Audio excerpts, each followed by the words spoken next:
Hey, thanks for joining us here at the Gill Athletics Connections podcast. We might have to call this the Legend Series. So, first of all, help me welcome the wise and wonderful Sue Humphrey. Sue, thanks for being here today. Well, thank you for having me. Absolutely. We always do a pre-interview, and I probably could have just had that conversation forever with you. Learned so much, and I'm so excited to bring some of that knowledge here to our listeners today. I alluded to the Legend series. Sue, this is going to come off terrible, Sue. You've been around for a long time. You bet. Old as dirt. Well, not old as dirt. Smart Okay. as, yeah. Yeah. So I thought we would start with you, Sue. Let's go back. Let's start. How did you get into track and field? How did you get into coaching? What time frame are we talking about? Let's start exploring that. Okay. Well, we're starting back in the 1960s, so we're going back to dirt tracks and no collegiate program, no high school program for girls or women. Everything was through the AAU, and extracurricular activities. So no scholastic things at all. And I started in Phoenix, Arizona, and luckily had a great situation there because there were a lot of age group clubs, and we had a good network there and had track meets. Well, they might be at an elementary school on a dirt track, and wherever we could find a track, we did have a competition. And so how I got involved with that, though, was when I was a freshman in high school, I had to take an elective. And the elective that I took, which was a real challenging one, was audiovisual. Now, back in that day, think about Oh, 1966, yeah. 65, audiovisual meant that you took the projectors around and took the movies to the teachers and the film strips and then collected them. You just So blew needless, every 30-year-old's mind. They're like, projector, what are you talking about? You didn't have a DVD exactly. player? You didn't download it? You No, didn't? no, we didn't have any of that. And but in that class, there was another female. And again, I guess I should have seen the handwriting on the wall with the male world and no females. But the other female was a young lady who was 2 years older than me, but actually was one of the top sprinters in the nation at the time. And she had just come off of actually beating Barbara Farrell in the national 220 at that time. So she was one of the top sprinters in the nation, and we became friends. And so it was through her. She trained at a junior college, and because there were no females that could keep up with her, so she had to go train at the junior college. And after a while, she said, "Well, do you want to come and just help me or run with me or whatever?" And like I say, we found out real fast running with her was not going to be an option. So I became the starting block carrier and the gun holder and so forth. But we'd go to the junior college every day after practice, and the men coaches, because again, no women at that time, so they would be working out, and that's how I got involved in the sport. So let's paint this picture. If you're listening right now and you're in the 30 to 40 year old range, I want you to think about your current situation. You're standing on your track, maybe you got a nice new all-weather track, and you can see your men's team and women's team practicing. Maybe you have maybe you're a woman head coach and you're in that role. Maybe you have a women's assistant coach. Maybe you're getting ready to get your team prepared for the girls' state meet or the women's NCAA. Now let's start erasing that, right, Sue? So we talked about the all-weather track. That's gone. We're down to Gone. dirt tracks, right? Dirt. Um, if you're a women's head coach right now, that's erased. There are no women head coaches. There's no women assistant coaches back in the 60s. If you're preparing for the girls' state meet or the women's national championship, that's gone. There is no women's team. You enjoyed watching maybe Stacy DeGrilla win the pole vault at the Olympics in 2000, I think it was. That's Right. gone. There is no high school team for girls. There is no college team for women. There's no women coaches. There's AAU, and that is it at this point. Right. So this is before, obviously, we said before NCAA had women's track and field. Before, I think the predecessor to the NCAA was is it the AIW? Is that what it was called? AIAW. And that AI. was in the mid 70s. So we're even before, like as far back as my history goes, is the IAW, and that ain't even around. Right. Right. Wow. So what in the So world we're made just you under want to do AAU. track? Again, you know, as you have these field days and running against each other and people are fast. And of course you had the Olympics on TV. So, I mean, and back then, ironically, there were professional track meets, but they were always men. And maybe you had one or two women's events in there because by tagging along with this young lady, her dad was kind of her coordinator, coach, manager, whatever you want to say. And so he took me under his wing and brought me to the meets. I got to see the LA Times indoor meets or Sunkissed indoor meets, thing Albuquerque, you know. So I started to get a flavor of the sport, and that's what hooked me into the sport of track and field. And Going to these not different things. only are these opportunities not available, the teams and coaches. So when you said that there were some opportunities for events for women, one of my favorite like trivia facts is that it wasn't that long ago we, and I say we collectively as the track and field body, which was 99.9% male dominated, um, didn't even think women could physically run longer than 800 meters. Like that was when we did have AIAW and NCAA, it was 800 and that was it. Back then, you said there were some meets that would have women's events or girls events in the high school. Was it just the 100, or I guess was it the 100-yard and things like Yeah, that? it was 100 yards or 220 or the 60 indoors. You know, again, it was like a feature event. Any field The events? Not, you know, on the outdoor meets, yes. And back then your meets were separate. You had your men's, again, AAU, you had men's nationals and women's nationals, Oh, and separate. two totally separate sites, dates, everything else. Hmm. So this is now like late 60s, early 70s that we're still in the separate facility, and, you know, no crowds really except families. And then we did have a full complement of the events that were legal, but like you say, no triple jump, no pole Mm-hmm. vault, no steeplechase. Those weren't in until the 90s. Right, right. Wow. But how about shot put, discus, Yeah, we had javelin? those. We had javelin. High Yeah, jump, long jump, relays? we had relays. Okay, yeah, Yeah, yeah. and again, all of this was a club sport that you did, and on the teams, we had a lot of teams back then because there were no school clubs. I mean, school groups. Mhm. So there were the AAU teams, and they would be from the region or the city, the area there. So, like in Phoenix, we would have maybe 8 to 10 girls, women's teams that we would get together even twice a month and have a competition.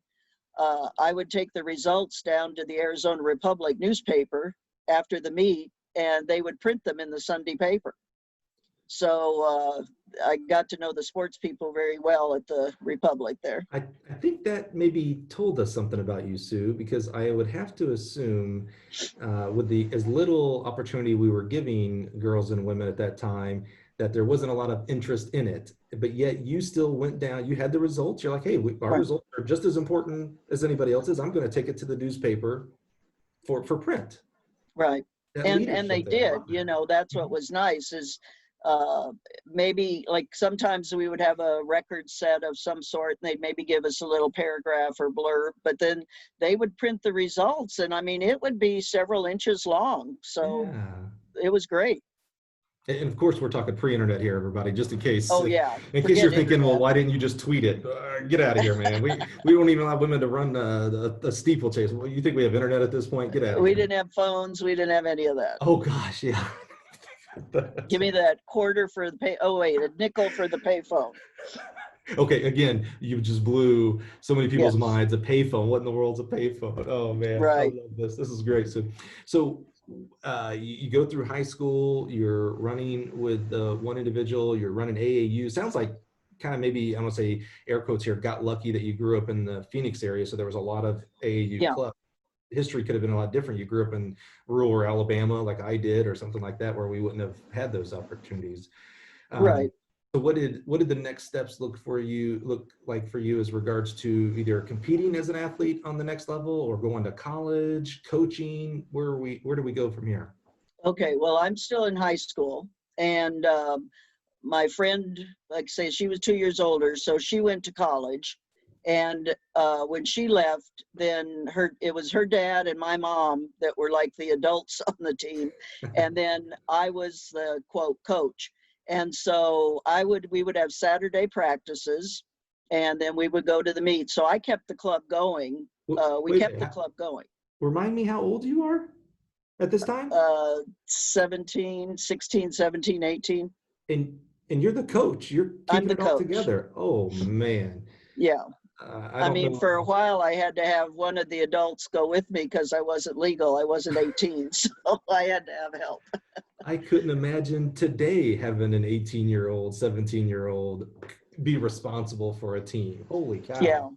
No, and that's, I had one young lady who was a year older than me, which was kind of funny. She was a sprinter on the team, but That you were other than that, coaching.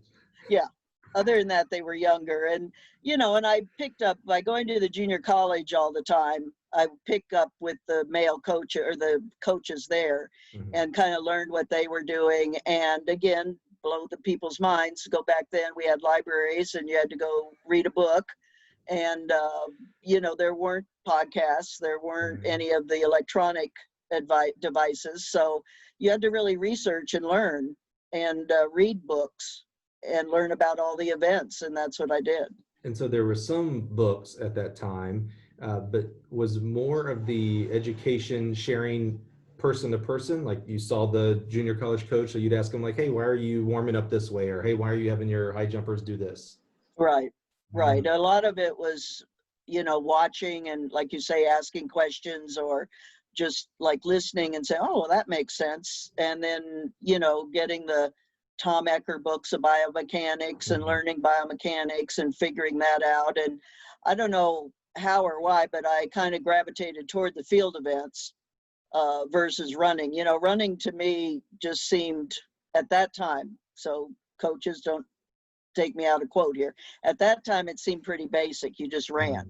Mhm. I Mhm. realize now it's a lot more than that. But, Right. back then it was like the field events intrigued me because there was a little more to it and the technique type of things. So we kept the age group team through that. I go to college at Arizona State, or wait a minute, no, I went to Phoenix College. Hmm. I went junior college for 2 years Mhm. and kept the age group team on the side, but I'm still a full-time college student. And again, latched on to the men's track team because I went in and talked to the men's coach. He made me the manager of the men's track team at Phoenix College. So for 2 years, I'm now interacting with them and those coaches and athletes daily. I mean, I'm a little blown away here, Sue, because, if someone were today, right now, telling me, hey, in 2010, as a 18-year-old freshman, I walked into the coach's office and asked to coach and manage and things like that, I'd be like, wow, that takes a lot of bravery and, leadership. You're doing this back when a time when, and again, don't take me out of context, air quotes, you're not supposed to be coaching. You're not supposed Right. to be leading. No, exactly. I mean, when I would go, like I say, with her name was Jenda Jones, the sprinter, and when I go with her dad, he would take me to these coaches meetings, and like we had an Arizona Track Coaches Association that kind of coordinated the meets. He even took me to some of the AAU meetings in Arizona that would be in different cities, which would be all sports. So he allowed me to tag along, if you will, to see kind of the administrative side of things. So even though, right, I was 17, 18 years old, I was seeing it from both sides. So it didn't seem strange to me to go in and ask to be a manager. Yeah, did you have any idea of the type of pioneering you were doing at that point? Or were you kind of I hate to say an oblivious 18-year-old, that's a big generalization, but you're kind of caught in your own world at that point as an 18-year-old, rightfully so. Or did you kind of have an understanding like, oh, I'm doing some things different that no one else is doing or even allowed to do? Well, I knew I was doing things differently because when I looked around the room, I was the only female there. So Sure. that was a telltale sign. But again, I believed in it and enjoyed it, and we were having good results, obviously. So, then that encouraged me too. And so you parlayed Phoenix College. You go, is that when you now transfer to Arizona State and So finish then I out went to there? Arizona State to finish and get my degrees. And again, coaching in the evenings and weekends, and full-time student. So I get my degree in teaching. Hmm. And actually, when I went to junior college, my major was journalism because Oh, I'd done journalism in high school. And that's probably why I took the results to the newspapers. yeah, right, right. So, but then again, now we're looking at 1972, Okay. and to continue in journalism as a female was going to be society pages and tea parties and social engagements. And I was like, that doesn't really intrigue me. And actually, at Phoenix College, I did journalism and was the sports editor of the school newspaper. And then my second year was the editor of the school newspaper.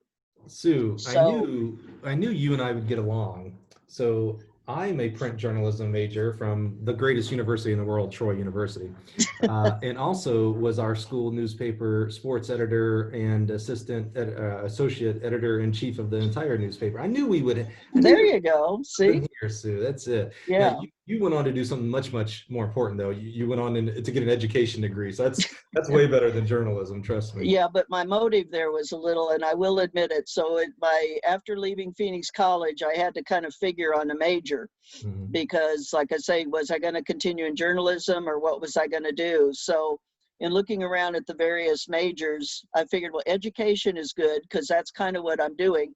And I'll have the summers off for track meets. So, Yeah. Yes. so I became a teacher to have the summers off for track meets and to keep working with the youth. So that all worked out. Those are great motivations to be a teacher, and there's so much more to it, right? Like, I mean, having summers off is like a small price to pay for a teacher and what they do. Oh Was yeah, no, I'm kidding about the track You're meet. right, I mean, but that was but part of it. were there was anybody a mom or dad a teacher? Was there a teacher in high school that you were like, oh man, I want to be like him or her? What was the passion to become, besides having summers off for track? What was the Yeah, passion to become a teacher? that was the sideline. But no, my dad was president of the school board when I was in elementary school. Okay.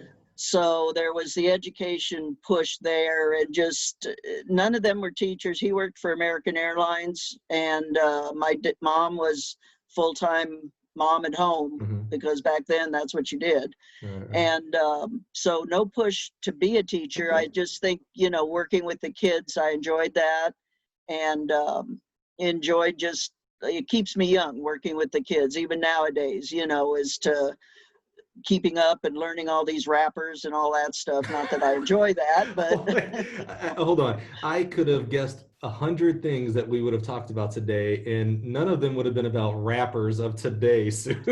yes, no, I do know some of them. I know the beats, but I don't know the words, and it's probably better I don't know the words. I was going to say that. Yeah. Oh man, Sue, I love this. This is great. So, you going to get your education degree and your master's as well? Is that My right? master's, so I get the education degree, and ironically my student teaching was at a school where some of the track kids were, the club kids. Yeah. So actually I student taught in a classroom where some of my weekend warriors, shall you say, were in the classroom. And I've always had the athletes call me Sue. I've never been a Miss Humphrey or Coach Humphrey type of, and I think it's because my age, I was pretty much their age. Mm. So the kids in the classroom, it was a fifth grade classroom, it was kind of funny because they'd raise their hand for help. And sometimes they'd go, Sue, Sue, instead of like Miss Humphrey, because they were used to being around me as Sue. Right. So we had to have a little discussion about that. But once we got that through, during school days when I'm in a dress, Right, then I'm right, Miss Humphrey. And when I'm at practice in shorts, then I'm Sue. So right, that right. worked out. And so I got a job teaching there in that area, and middle school age, fifth, sixth grade. So I guess that's middle school now. And was full-time teaching. And then that's when in 1975, Title IX comes in. And so I'm just happy doing my club coaching and full-time teaching. And I hear about this Title IX stuff where they're going to start collegiate track. And I get a call from the athletic director at Arizona State that they are now having to put in a women's program. And would I be interested in coming in as a part-time assistant to be start the women's program, basically. So And I Title guess one of my IX, club parents had recommended me, is what he said. so Title IX helped us start getting women's programs. Is that when AIAW start? I'm sorry, I mess it Right, up every time. right. Educate me. Say it again. Is it AIAW? AW, yeah. Okay, I got it. Association of Intercollegiate Athletics for Women, or For women, yeah. something. So we start getting some women's programs in college, and again, for you guys and gals out there, for history, the NCAA was not willfully going along here. They needed this No, push. I think you right. said it right, Sue. They had to start a women's program, not, Yeah, oh, you get to. No, it was had to. no, Uh, it was definitely not welcomed. Give us the scope. So that's right here in the middle, right? So we're getting women's programs for college. Give us the above and below scope. How are we doing for Olympics on women, and how are we doing on the high school level for girls at that same time? High schools started a few years after that because some of the club, when I was at ASU, I had some of my older club athletes that could drive come over to ASU, and they would practice after the collegiates. And so they were getting pressure. Now the late 70s is when the high school track became more popular, shall we say, in Arizona at least. And so that's when the push came for them to run high school instead of AAU. Mhm. And so the Olympics were still, again, a post-collegiate type of AAU situation. So, that wasn't really affected because that Mhm. program just kept going. But But now still, there's more opportunities. capped off at the 800 for women on No, the. we had the mile. Okay, I don't know if we had more than a mile, but I know we right. had a mile, Okay, 1,500, and we had race walk, right. 1,500 race walk. So you come over to Arizona State, and you're the head women's track and field coach at Arizona State, right? Of course not. God forbid. That's right. They had me as the part-time assistant, and then I guess to save money, they made the assistant men's coach the head women's coach on paper. Okay. So he was the full-time staffer there for women on paper. And then I came over in the afternoons after school. And luckily, my principal worked with me and gave me the last period off, my planning period. All right. So I could leave like at 2:20 and drive over to ASU. I was teaching in Scottsdale, which if any of you know Scottsdale and Tempe, it's, 20, 30 minutes. So it's not too bad. So I would drive over to ASU and then meet the team, and we would coach. And the head coach primarily did the sprints, hurdles, and then I did the field events. Mm. But we had to start recruiting and get, there were some girls on campus, you kind of say, any women you want to come out for track? So we had a few actually that were were at Arizona State as students that were on the club program or the club circuit. So they would then come over and run for us too. So we did get a few that way at the beginning, but then we had to go into the recruiting concept. When you said you were coaching field events, jumps and throws, or just jumps primarily? Yes, jumps and So throws. all field events then, yeah. All the field events. We didn't have pole vault Right. yet, and we didn't have triple jump. Right. So what was that experience like? You're the administrator, you're doing all the head coaching duties, yet you're the part-time assistant who has to just to put food on the table. You gotta you still gotta teach. Like you're not full-time. Right. No, so my day would be go to school, teach the full load of 7th and 8th graders at that time, drive over to Arizona State, take my homework with me of any papers to be graded, because I was an English teacher primarily, so that was a lot of paperwork. Coach, and then go in and do recruiting or order equipment or whatever type of things we needed to do, and then go home and grade whatever papers I had or could do. and started again the next day. And then after a few years, I integrated my master's degree in there. So I was going to school twice a week to get my master's degree too. So looking back, I don't know how I did it, but Yeah, I did. exactly. I was going to say, how in the world did you do that? I mean, with all the technology we have today, I don't know how anybody could do that today. You're doing this with the, like I said, you know, the manual grading of all the papers, English Right. for crying out loud. The paperwork was much more laborious, maybe not as much, but you didn't get to do it on a computer Oh and no. hit Oh submit, you no. know. No, I had Oh, my little wow. desk, and I did get a little office, so that was nice. It was in the locker room. So I at least kept track as people would come in and out. I would be able to contact them or whatever, and I had the equipment there. Ironically, to begin with, we had homemade uniforms that one of the girls' grandmothers had made the year before when it was a club sport.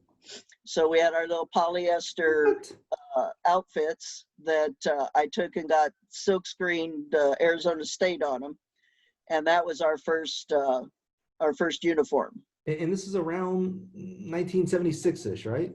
Yeah. Okay, I picked 1976 because that's the year I was born. Now, many of you listening right now are very close to my age, whether you're a few years younger, a few years older. So here within my lifetime, you have a part-time assistant coach at Arizona State that was forced, and I'm not picking on Arizona State here, all the They all colleges did it. were Yeah. pretty much, you know, there's some that led the way with like the Tiger Bells and things, but they were forced into it. They hire a part-time coach to coach the women. Don't even give her the title, by the way. I mean, let's start there. You don't even have uniforms. The grandma has to make homemade uniforms.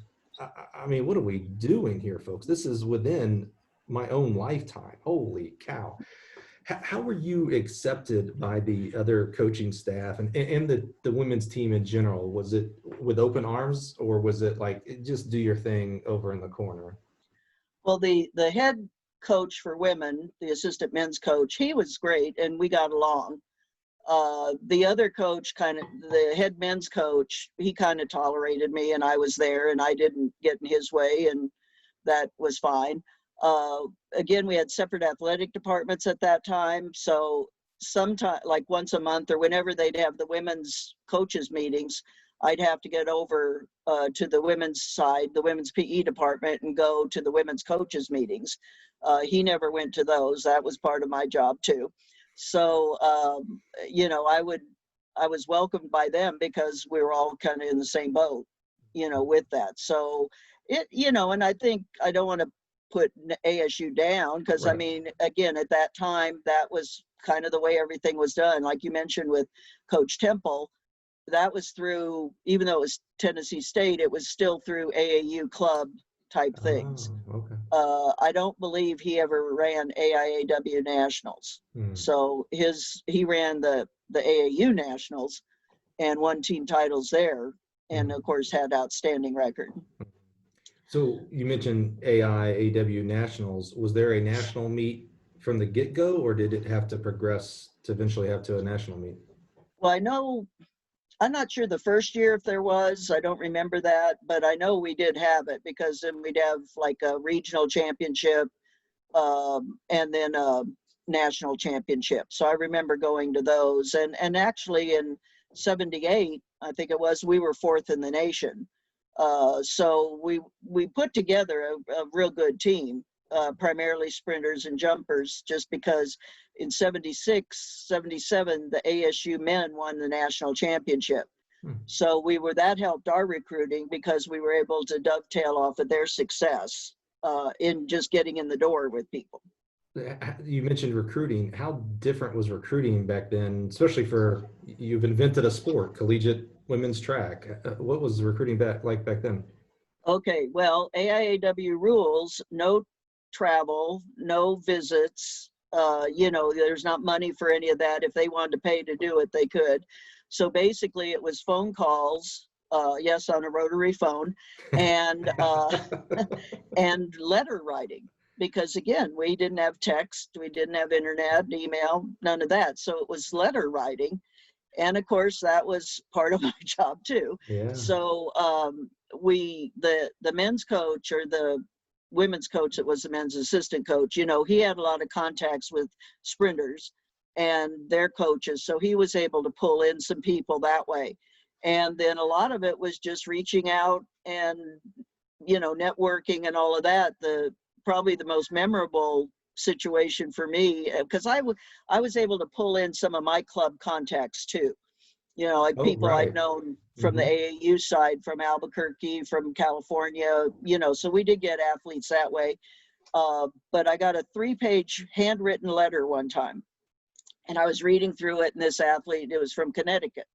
And this athlete is telling me all about how great she is and good and all of this stuff. And then at the very bottom, it was signed Brenda Calhoun. Well, Lee Calhoun's daughter, the hurdler, the Olympic gold Oh, medalist yeah. hurdler, Lee Calhoun, it was his daughter. Wow. And so she had reached out to us, and I'm like, oh my God, yes, you know. So Brenda came. And then in '76, there was a high school hurdler that made the Olympic team, Rhonda Brady, out of Gary, Indiana. And I had known her coach through AAU stuff. So I got her signed. So we had the networking or the beginning of a really solid world-class team coming Yeah, in. because how could you even find out results? I mean, again, there was no DieStat and there was no track No, and field news.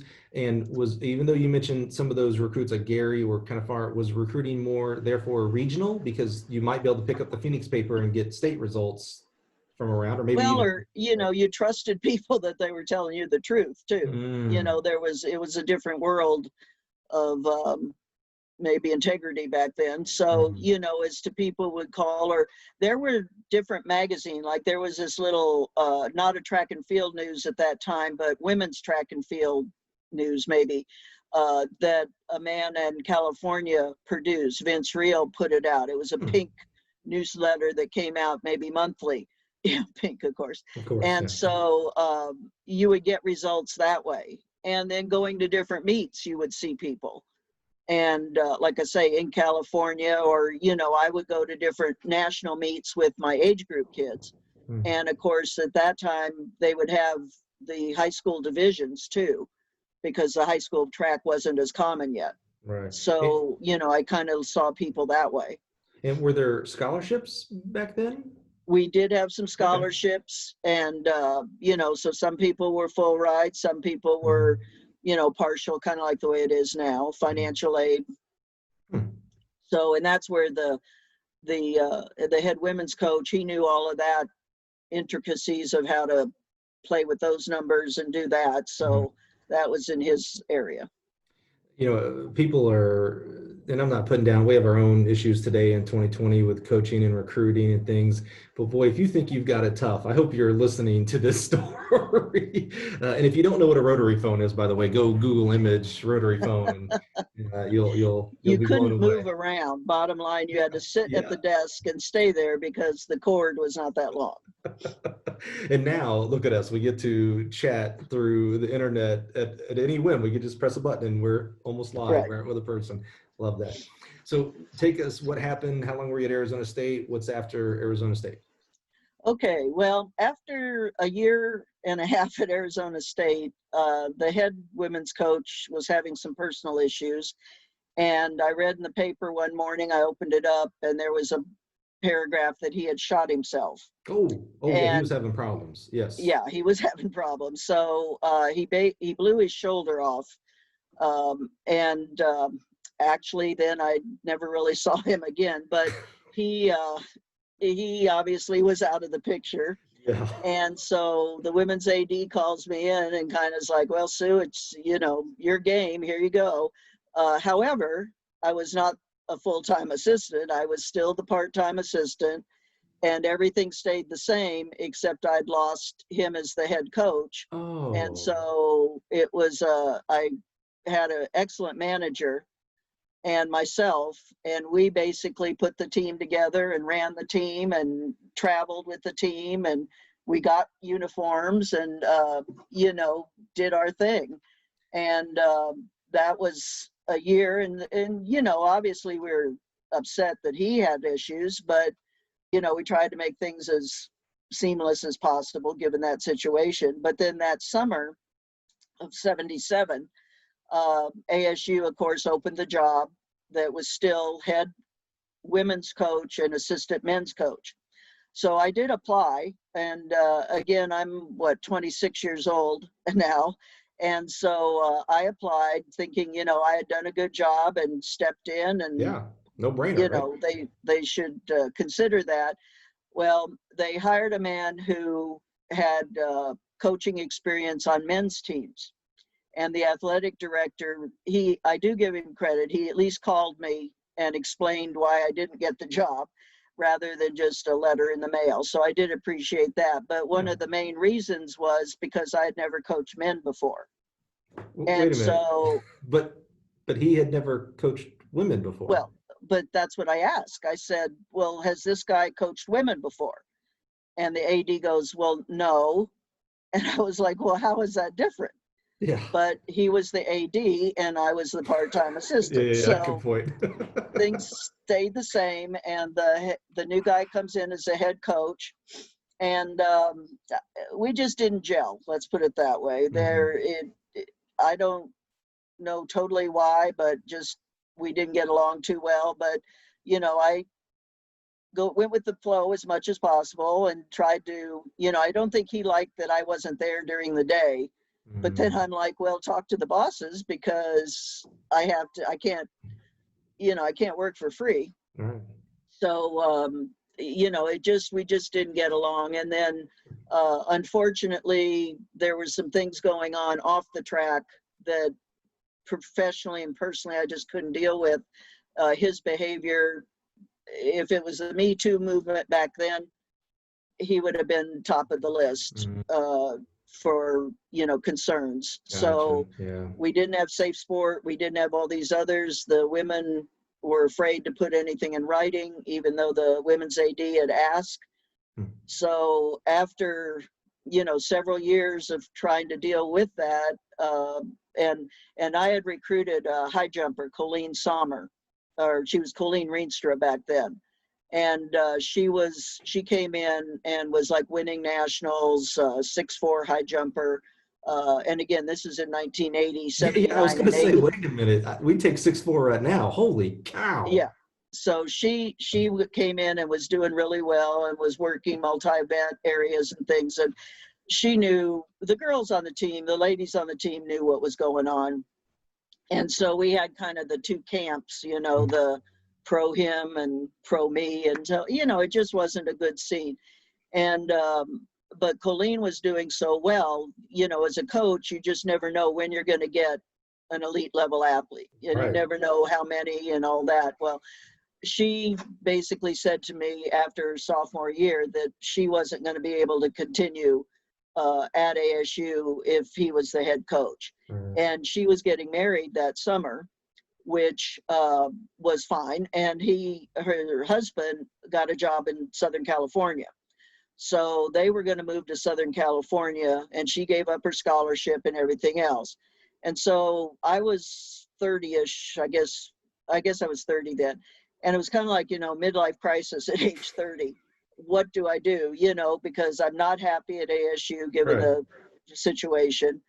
I've got an elite level athlete who's one of the top in the nation, NC2A champion, because now we're in NC2A. No, we were still AIW. Okay, we're still AIW. What do I do? So basically had, again, the midlife crisis, took out my retirement money. I had a promise of a job in Southern California that unfortunately did not materialize, but I basically said, well, I'll never know if I'll have an athlete like Colleen again. I'm moving to Southern California. So packed everything up. I'm a native of Phoenix, but I have friends in Southern California just from going to meets over there. So go to Southern California. She becomes a student at Long Beach State. They don't really have a program there at the time, but they had, I guess they had a little bit of a program, because actually the coach, Ron Buss, let me be a volunteer assistant so we could use the facilities. And so she was a part-time student, newly married, and then training. So now our big issue was, how do we get around and pay for Right. travel and all that, because now you don't have a club or a school. The number one problem when you go pro out of college is all that infrastructure goes away. Right, You know? right. Well, that's where another blessing came into my life. Wilt Chamberlain. Wait. And The yes, Wilt Chamberlain? the Wilt Chamberlain. Okay. He was coaching. I mean, he was sponsoring women's track clubs back in that time. Wow. And so he had worked a deal with Bob Kersey, Jackie Joyner Kersey, Bob Kersey, UCLA, FloJo and all, that he had Wilt's Athletic Club. And I had known Wilt unofficially through the years, because he would always be at the Mount Sac relays, and we would always be at the Mount Sac relays. And he was over by long jump a lot. And so one of my long jumpers befriended him, and vice versa. You know, it's platonic, obviously. Yeah. And, you know, just that's how I got to know him. So basically I forget how it worked out, but we became part of Wilt's Athletic Club. That's awesome. So Wilt was our travel, and he paid me gas money for a month. Each month he paid me like $100 for gas money. He was a heck of a track athlete himself too, if I remember correctly. Yeah.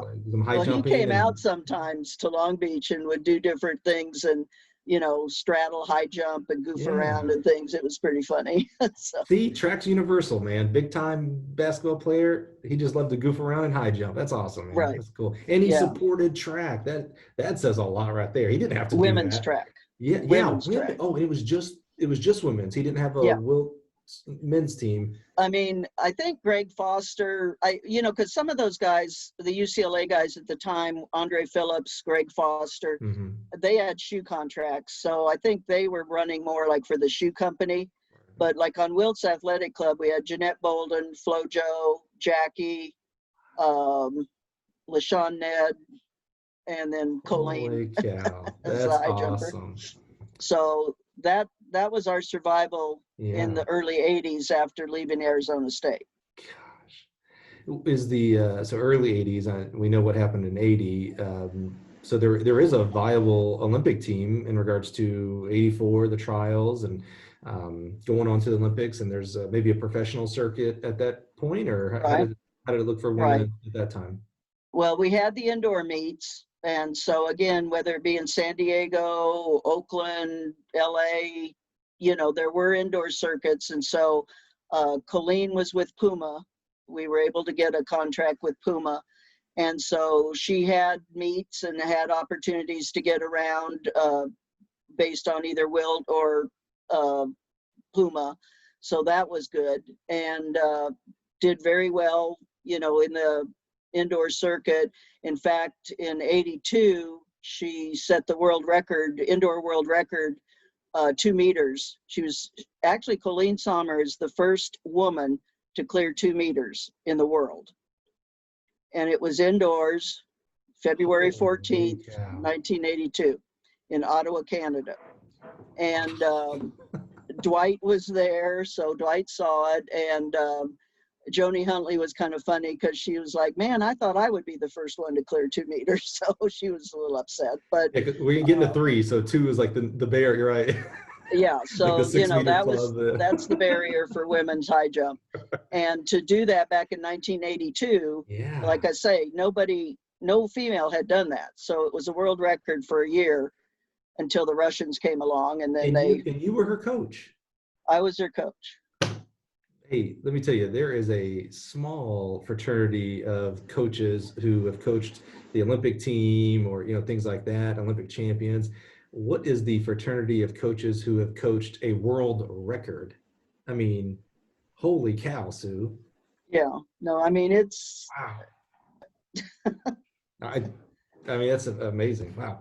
I never coached a school record holder. So, I mean, what, I can't even carry your bag of measuring tapes and stopwatches here, Sue.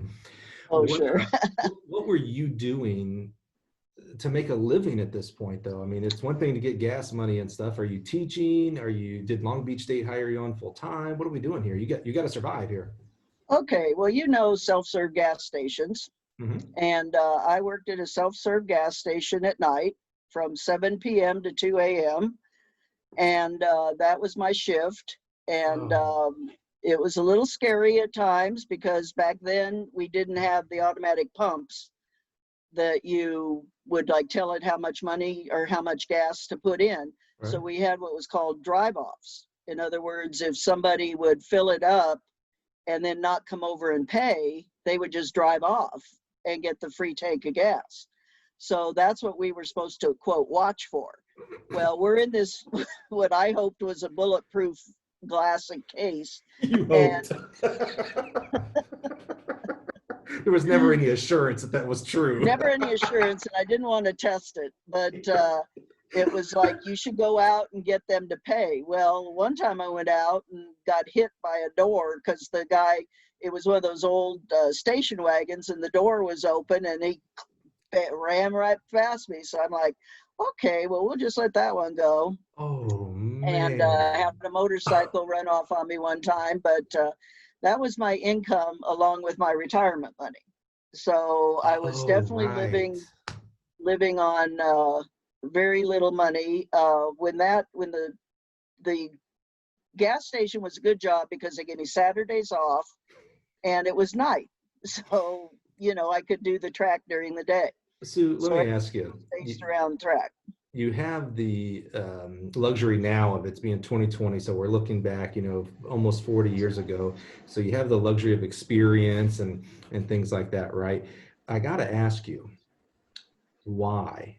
Why, as a 30-year-old woman teacher, were you the sacrifice you're making here? You're working midnights at a gas station.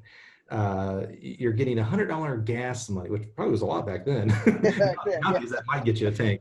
I just help me understand why the sacrifice when you could go and become a teacher and no one would have faulted you at all.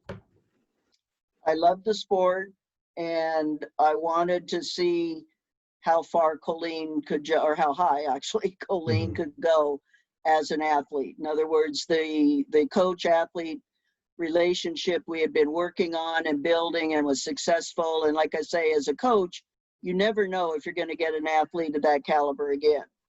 Now, hindsight, I was blessed to have another athlete like that ability, but at that time, you just never know. And so I was committed to the development and the program that we had developed and was willing to do that and to work odd jobs. I did teacher's aide. I did, because ironically, California would not accept my Arizona teaching credential. So I had to get recertified, which I finally did. It took me 2 years to do that, but finally did that in 83. So then 83, 84, I did have a full-time teaching job. I wasn't in the gas station anymore. Thank goodness, first of Yes. all.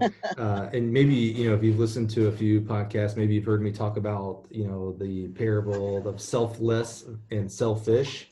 What a definition of selfless, Sue. I mean, to sacrifice a full-time job of teaching and things like that to see how high can we get? What's our max here? What can we do? Let's have no regrets. Let's just go do No, it. And if I have to work midnights at the if I got to go stop motorcycle, how are you stopping a motorcycle from stealing gas? not very fast, not very well, I'll tell you. And I know you're thinking I'm in the mindset of the other 30 and 40-year-olds today, and they're going, why would you do that? Just the security camera, catch the license plate. There ain't no security cameras back then. If they were grainy and black and Yeah, white. You wasn't getting no driver's license tag, car tags. Holy cow, Sue. Okay, where do we go? I believed in what we were doing. And I think that, Obviously. yeah, I mean, that was the thing, is it was as much, it was valuable to me and important to me. And just, it was exciting, obviously, to see what she could do, I what mean, we could do.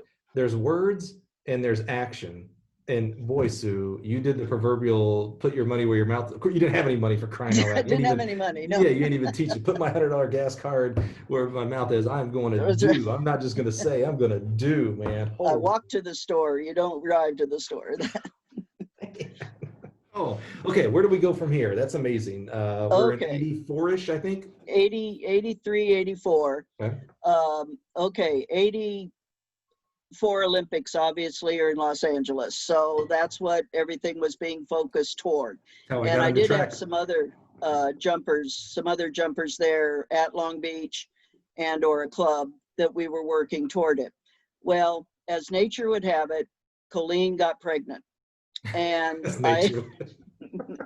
thank you, nature, but I always knew, you know, if and when she got pregnant, that she was going to go through with that and have the baby and all that. So that was never an issue for me, even though it was like a shock, obviously, because here everything we've been working for, and then Mother Nature stepped in. So I did have two other jumpers that qualified for the trials and competed there. And then it was the spring. And like I say, I was full-time teaching then in Long Beach. And that's when Terry Crawford called and said, hey, I'm going to Texas. And would you like to come as a field event coach, full-time track? The Terry Crawford. The Terry Crawford. Come on, man. I love Terry so much. We got to work with her so much when we were working with USATF Coaches Education. I don't know of a more tireless person for educating coaches. And, with my passion on coaches, Yeah, we click so well. So you got to go to the University of Texas with Terry Crawford. right. I was part of the group that Wow. in fact, she stayed with me during the 84 trials. And then after that, well, she went back to Tennessee, but then I got in the car with actually two of the athletes that were coming with us and started the drive from LA, God forbid, Oh, gosh. LA to Austin. Did you stop over in Phoenix?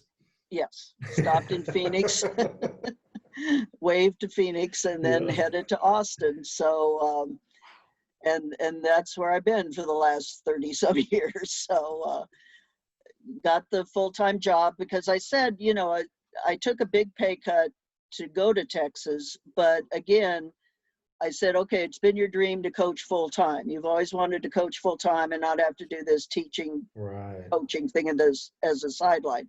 So basically bite the bullet and let's do it. And so that's what I did. Did And it so live we up went to your in. expectations? You say, was it up to my expectations? Did it live up to your expectations? You're like, hey, I'm finally a full-time coach. Was it as Right. glorious and paved in gold and everything as you thought it would be? It was interesting. Let's put it that way. Well, again, now we're into NC2A men world now. Right. Okay. And so Texas, of course, is Texas. And, the expectations are very high there. So we had a staff of three, and it was Terry, John Miller, and myself. And ironically, John had been a grad assistant at Arizona State Huh. back when I was coaching there. And then Wow. he had been an assistant with Terry at Tennessee. So we all kind of knew each other, which was great. Yeah. The synergy of the crew was excellent. So that was not a problem. And you're just coaching women, right? Like, Just women. yeah, it wasn't allowed. I'm doing air quotes again here. Right. Like to have a mixed gender coaching staff and coaching athletes. No, you didn't It do was that. still unheard of, right? Yeah. Right. Mhm. Right. And again, on the men's side, Cleburne Price had been there forever.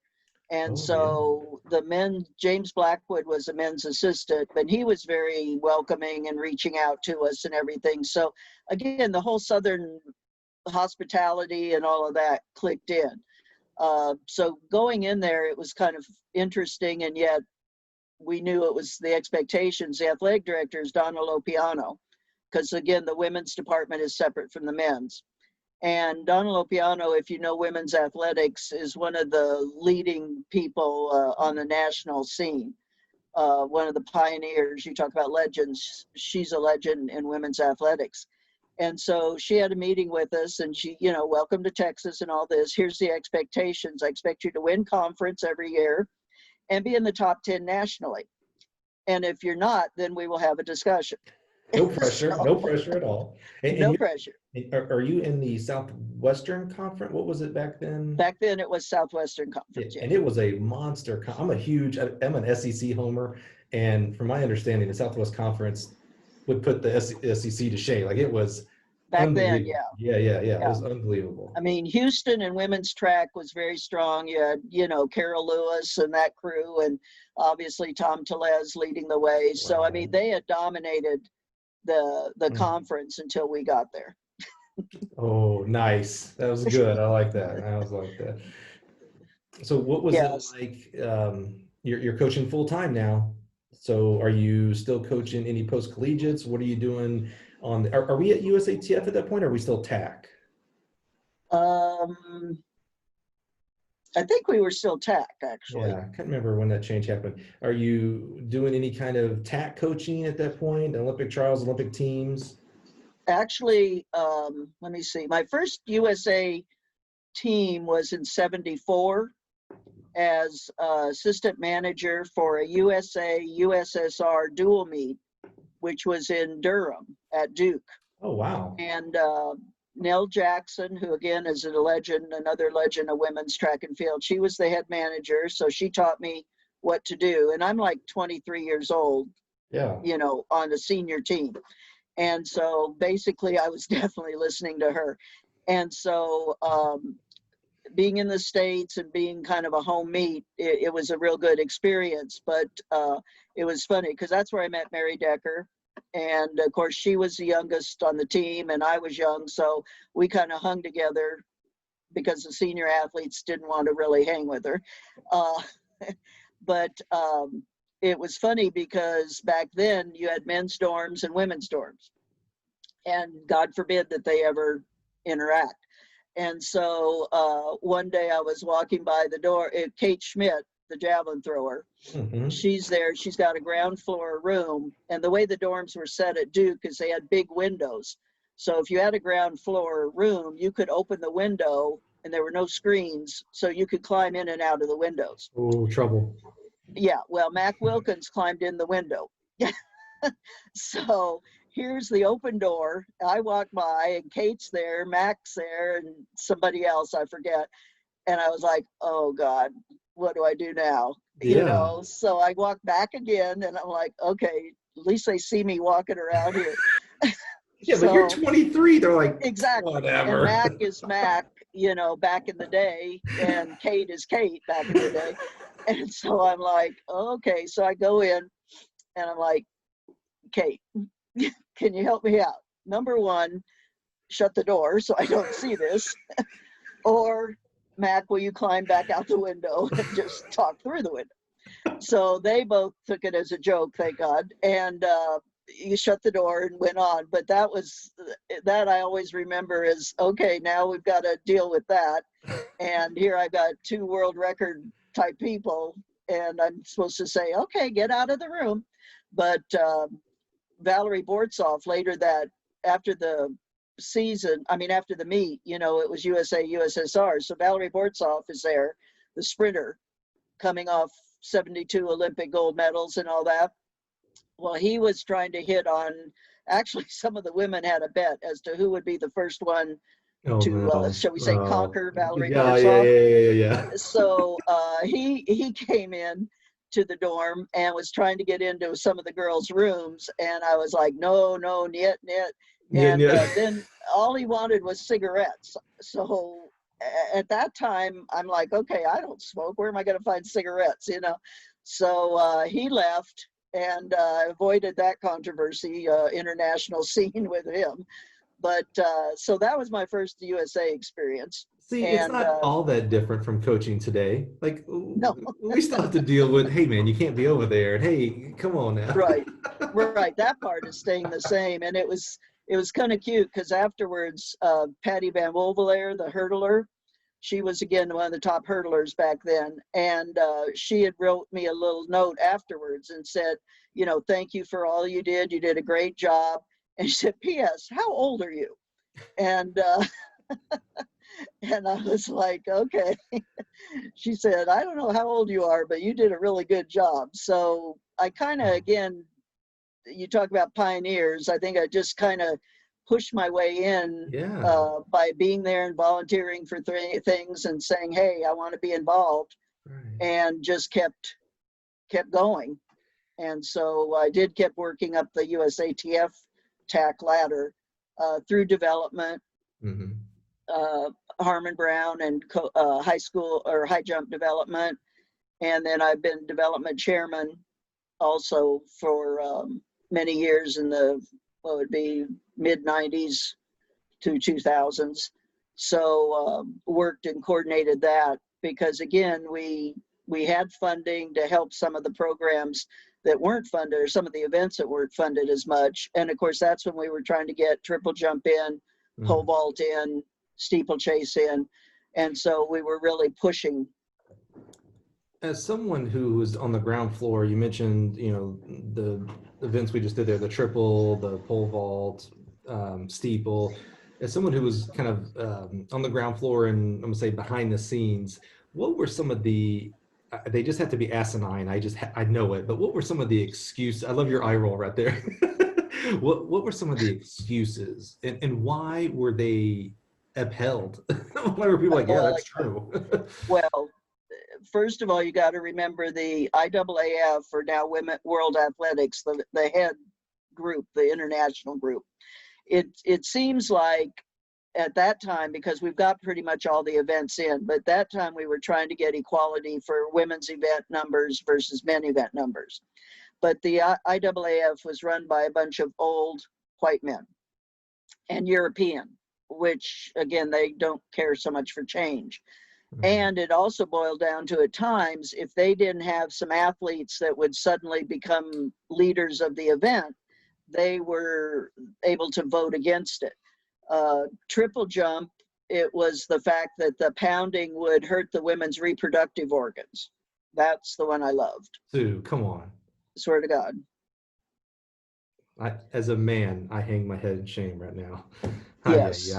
Okay. So that was one of the beginning reasons, is that the women weren't strong enough, and that jarring would hurt their insides. I'm glad right now in 2020 we can laugh about this because we know the outcome. But oh my goodness, I mean, you guys, and I say you guys meaning women, and even you had to have some smart men on your side as well. You had to be just shaking your head like, are we right? No, really I mean, what we're arguing here? Yeah, I mean, we had leader, Brooks Johnson, who, is still a leader, Harmon Brown, Bert Lyle, Ed Temple. There were definitely men coaching women that were very active and very progressive toward that. So it was not always all the men on one side, the women on the other. There were some men that definitely took a stand and helped us, no doubt about it. I'm sorry, I'm a little lost for words because it's just, again, in 2020, and we still have our own issues now today, of course, we're still fighting for a lot of equality. Well, steeplechase, you should have seen the stuff that went through, because they were arguing about the depth of the pit, or the, the landing and the water jump. And did we have to put an insert in because of the angle that they would come off of the hurdle? And Patrick Shane at BYU did all these studies and different projections and everything. The hurdle height, obviously, you guys had to make hurdle barriers that were shorter. Right. So, and the economic factor there. See, and that was another factor, how many schools can afford new equipment. In the triple jump, it was a matter at that time of just painting more boards down. But in 85, 86, actually at Texas, we had the first NC2A women's triple jump champion, Terry Turner. Wow. And what would happen, there was another jumper at Florida State, Esmeralda Garcia, and they were both jumping 43, 44 feet every meet. Well, the boards were not far enough back, so their step would be in the sand. And every meet we went to, we'd have to argue to get a further board. And it was like, come on, you guys. And so sometimes I'd have to have Terry go through and just do a hop and a step to show the official, she can't do a step in the sand.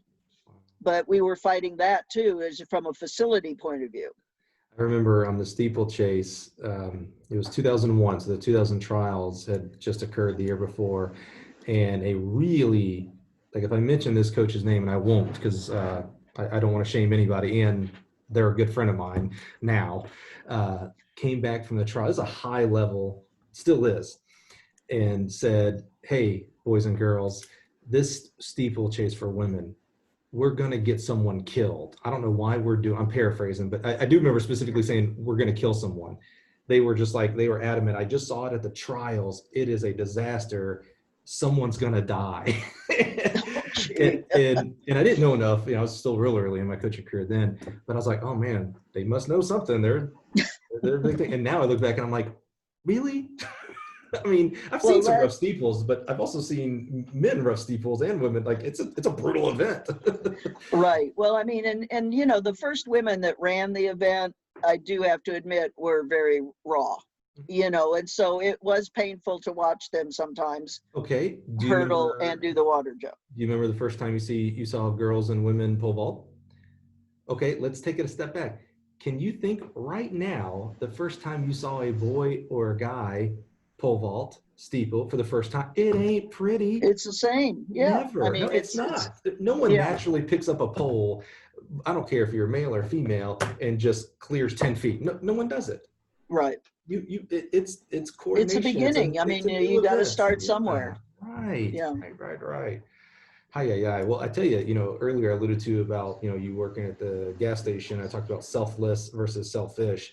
You gave that story about on the World Athletics side of, countries and people that were in charge afraid of adding an event because their country wouldn't immediately be successful. Now that is the definition of selfish right there, not for the greater of the sport, but hey, we have our country not leading right off the bat. So we're just not even going to have the event.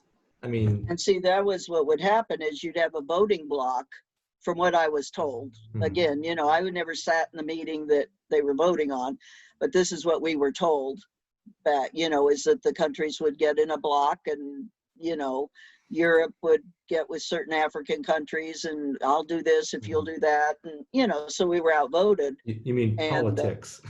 Oh yeah. Surprise. Surprise. Right?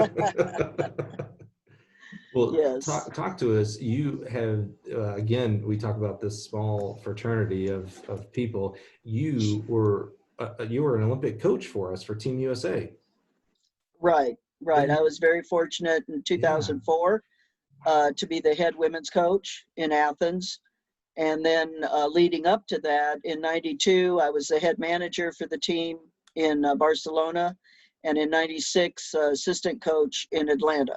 So those are my 3 Olympic experiences, which were all fantastic for various reasons. So what's it like?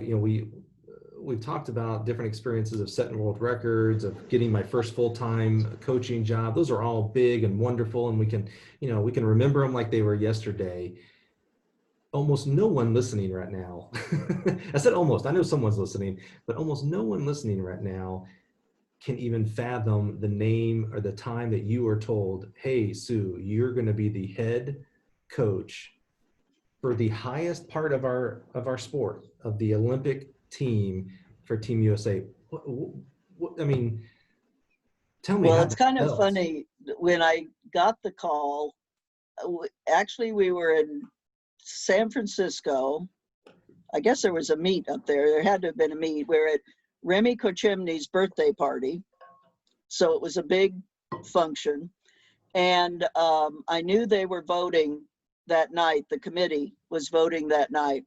And I was sitting with Robin Johnson, who's at Berkeley now and was one of my jumpers at Texas, one of my athletes there at Texas. So I'm very proud of her and all that she's achieved. She's awesome. But so we were sitting there and with several of the athletes, I go, I was waiting to get the call.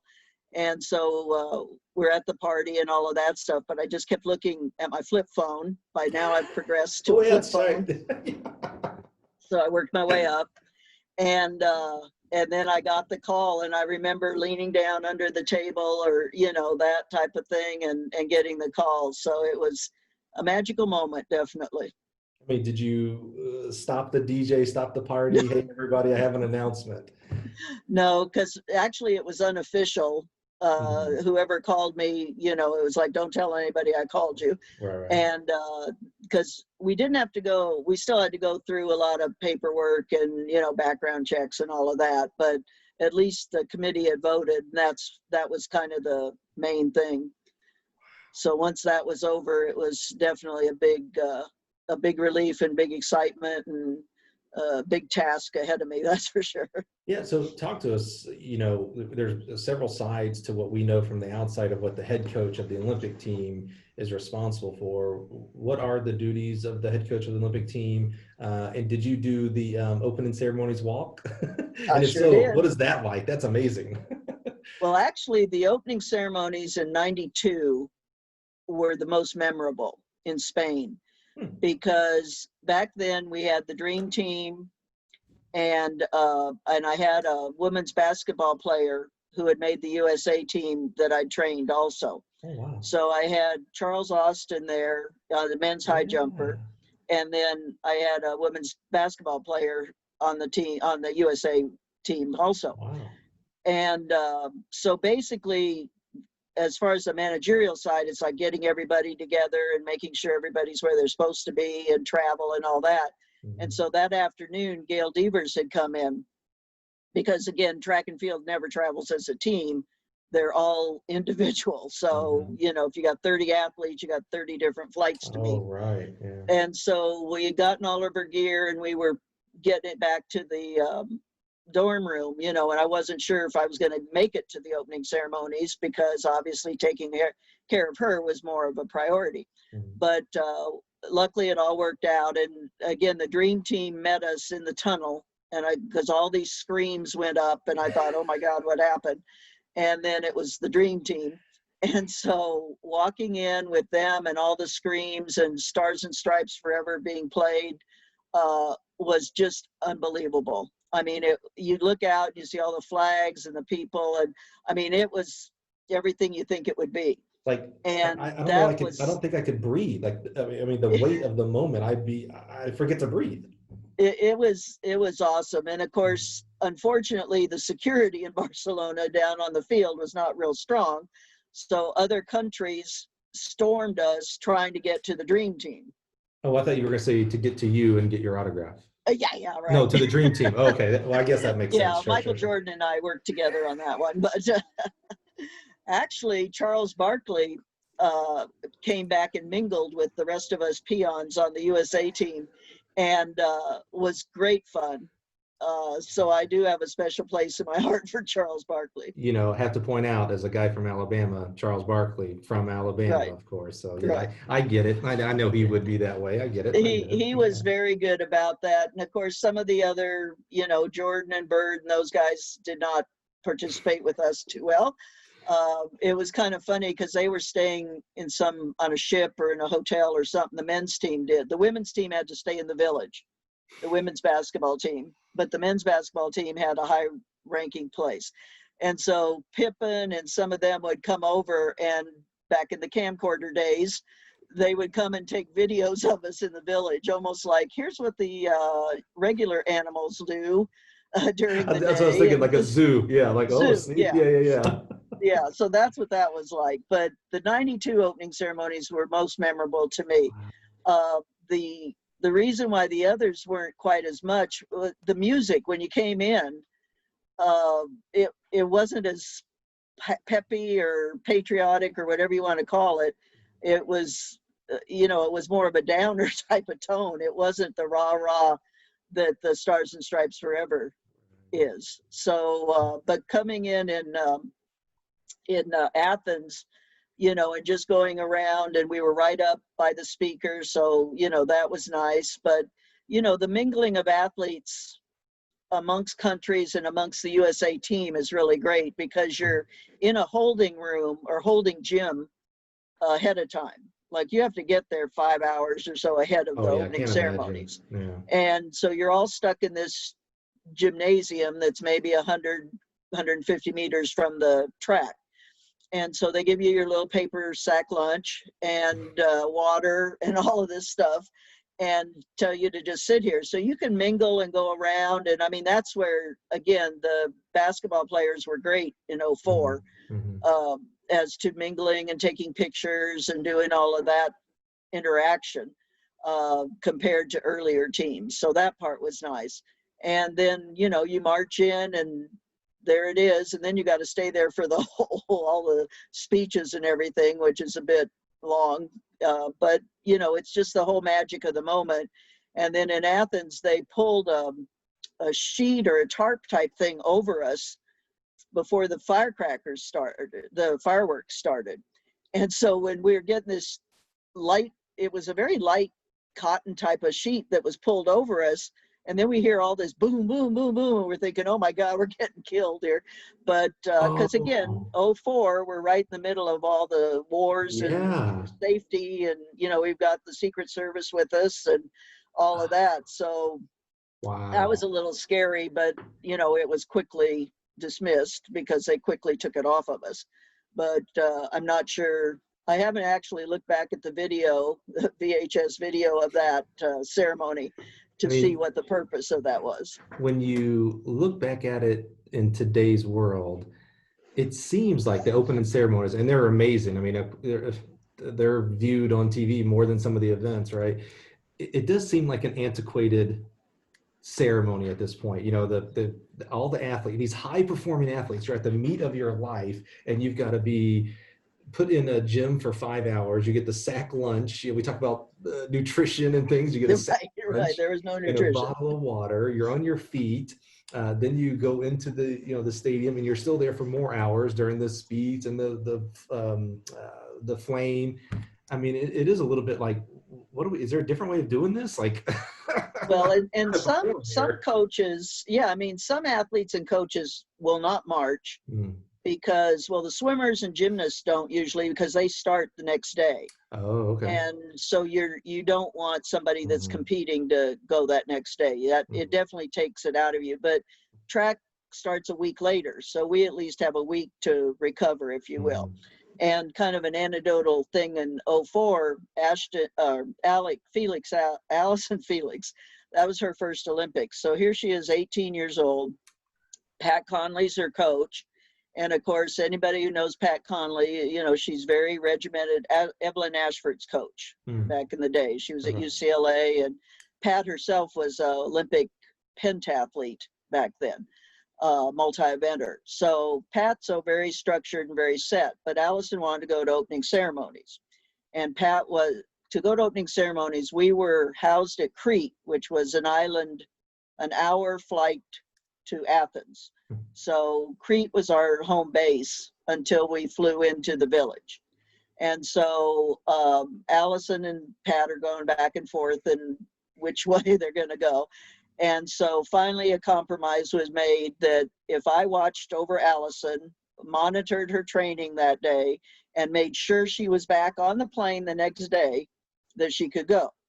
So I'm like, okay, no pressure, Sue. You got all the other team to do with and Allison.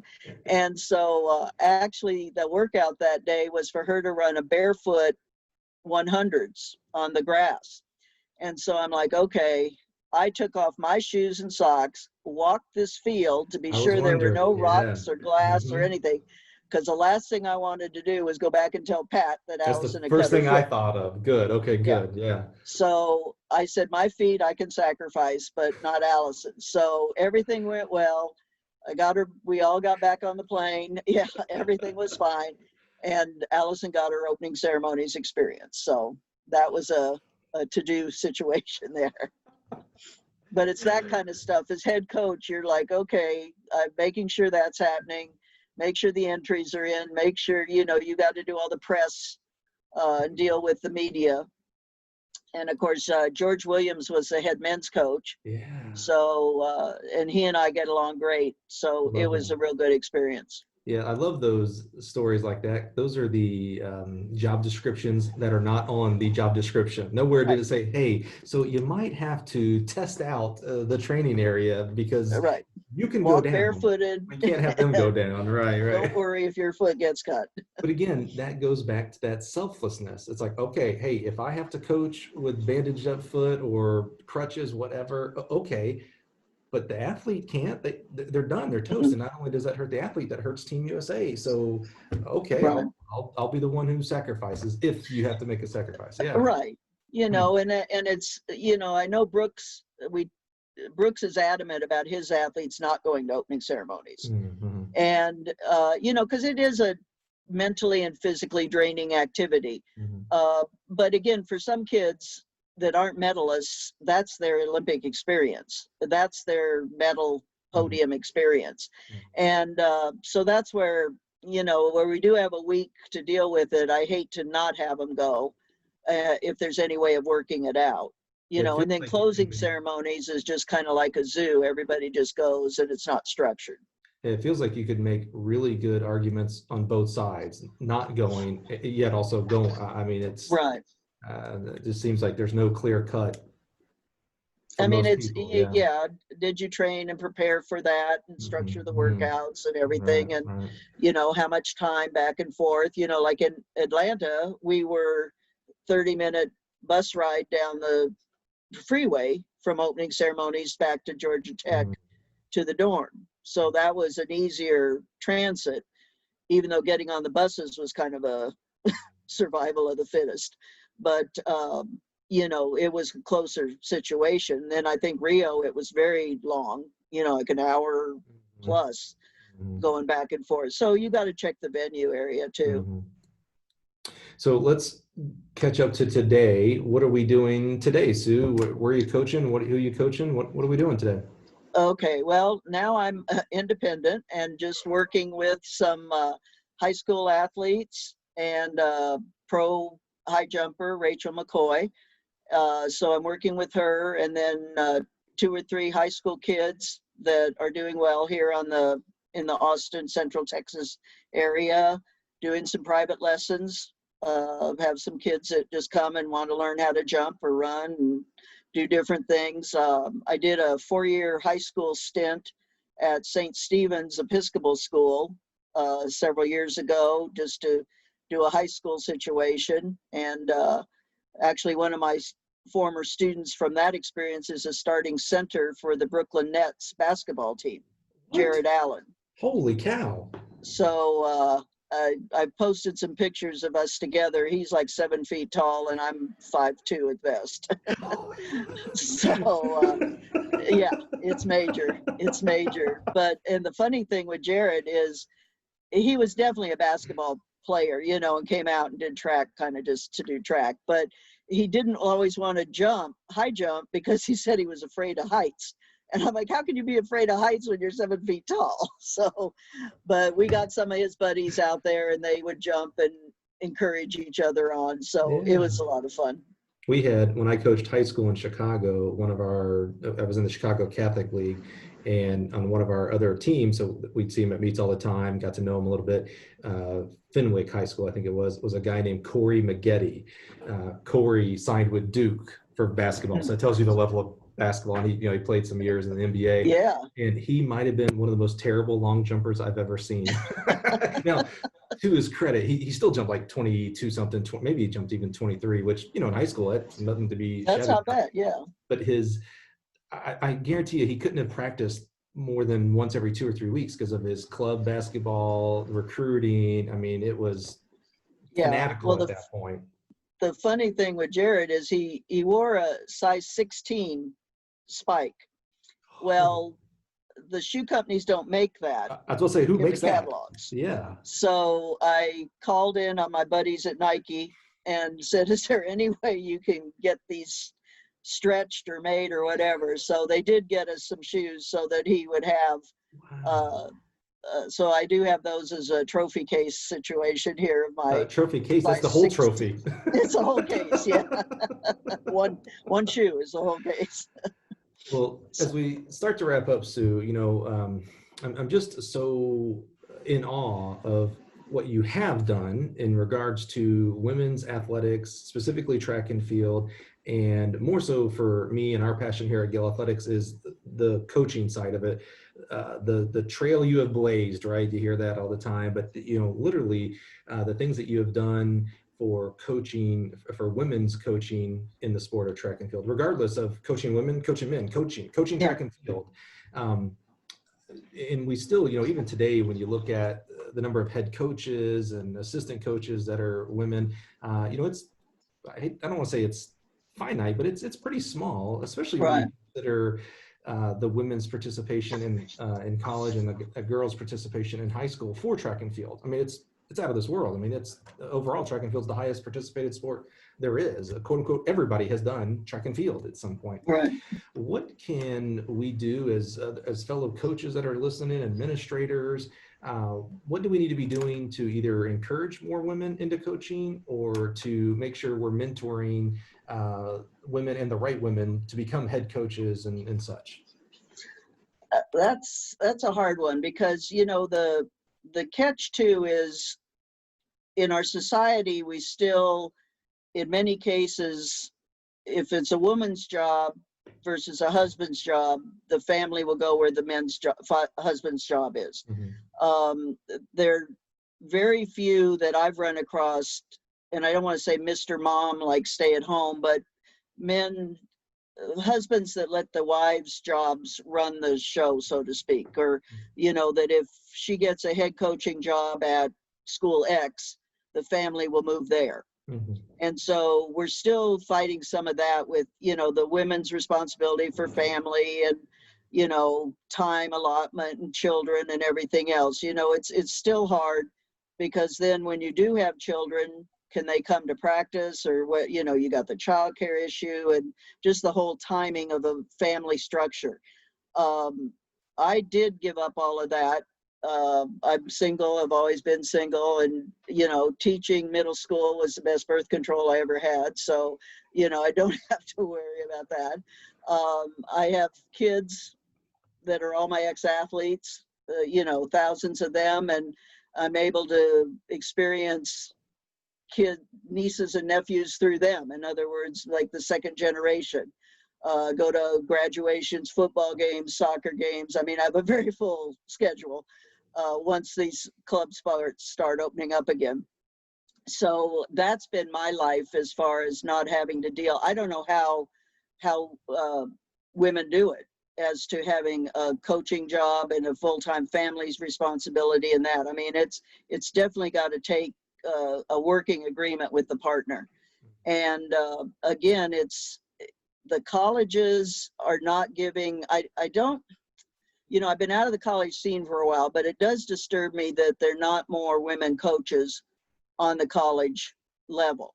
And it's a matter of, but I don't want a woman in there just because she's a woman.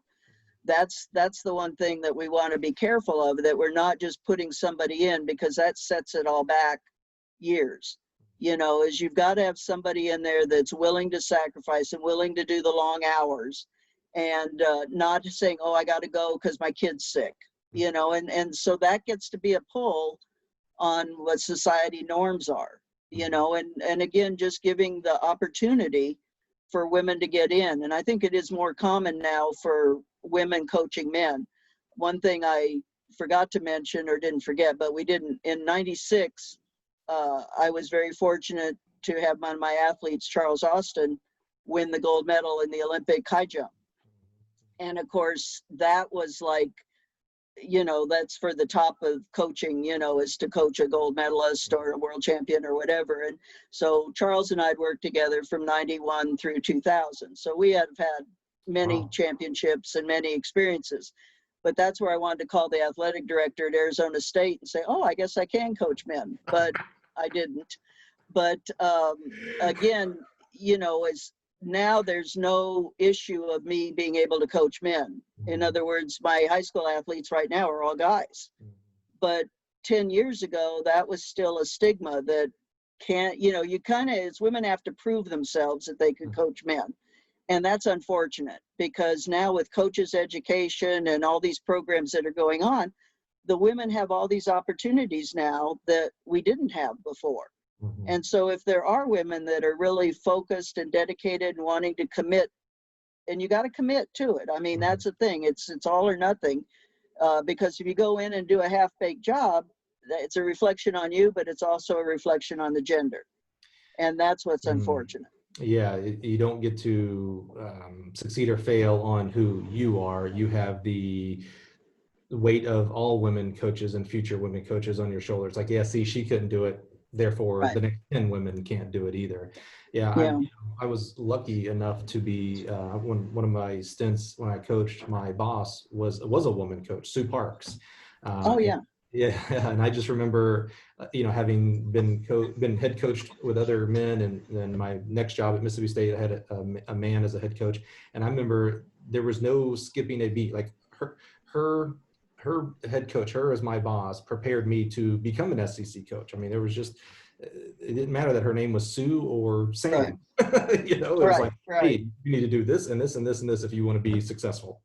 Point blank. Exactly. Exactly. And I think of other coaches who are women, from the Amy Deems, Yvonne Wades, Beth Alfred Sullivans, Karen Dennis. I mean, I probably just named how many national champions and team titles that I just named just in Right. those alone, and I'm missing a lot. Please forgive me if I did not mention your name. You know I love you. I always tell myself when I get on these podcasts, don't list, because you're going to miss someone, Somebody's going and to I'm get going to out. hear about it. Yeah.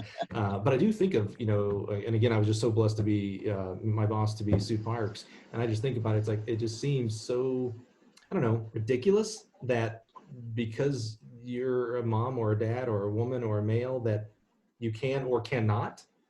It just Mhm. blows me, especially when the hypocrisy of, oh, well, you're for a man, you can coach women, but if you're a woman, we have to I'm not understand, sure. can you Yeah. coach men? Yeah. It's See, so I mean, I think that, I mean, I know that that's a whole lot different now than it was 30 years ago, 40 years ago when I first started this, where then, you definitely looked around the room and you were the only one there. mm-hmm. Where now there's a lot more, like when I go to the coaches convention or USATF convention and things like that, there, a lot more women involved. It's a matter of being able to have more women on these combined staffs. I mean, I understand the economics of a combined staff, and that, again, you are coaching men and women, but then you look at the structure of these combined staffs and there's not a lot of women on those staffs, Mm-hmm. and that's unfortunate. And the question then would be, is why is that? Is it that you couldn't find a qualified woman, or Mm-hmm. you weren't paying enough for a qualified woman? I don't know. Mm-hmm. I mean, that's the thing I've always run into with pay is I've always been at the bottom. I mean, my pay at Texas was $16,000. Yes, You hit the one big time. You got six. your full-time coaching job at I got my Texas. full-time job. I took a 16. $9,000 pay cut to get my dream. So, at what Wow. can a family do that? A family probably couldn't have done that. Right. I was able to, make it work. Mm-hmm. So, there's a lot of off the track type of things that play into this. And that's what's still a major factor, I think. Well, I love that we're at least still fighting. I wish, and maybe the fight never ends, but I wish there wasn't a need for as much of a fight. But I think of Marissa Chu and the coaches collab group, and they've done meeting, or mediums, I guess, Right. women coaching, and you got people. That's where I got to meet Janice. I'm probably going to butcher her last name, Klooster, I think it is, who's done a lot of gender equity studies and knows a lot of those studies, and that we're just fighting to just be included. Like, I see a lot of guys, and I love guy coaches that they a chance gets taken on them. Well, why can't we take a chance?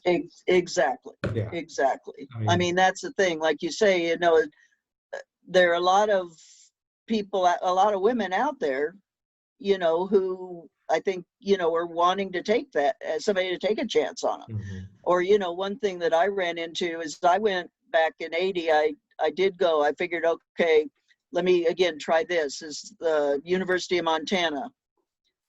What a switch from Phoenix, Arizona. Yeah. So that job opened up. So I said, well, let me just see. So they brought me up for an interview.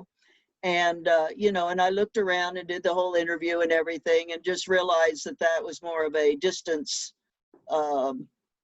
setting and, a culture there. But they offered me the job.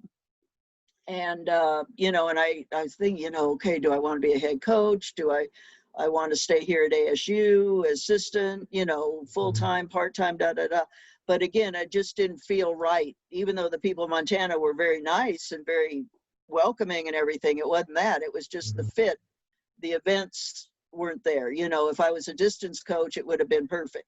And that would have gotten me a step into the head coaching job, because that I find too is that I've been an assistant coach at Texas. We won 4 national championships in 5 years. Wow.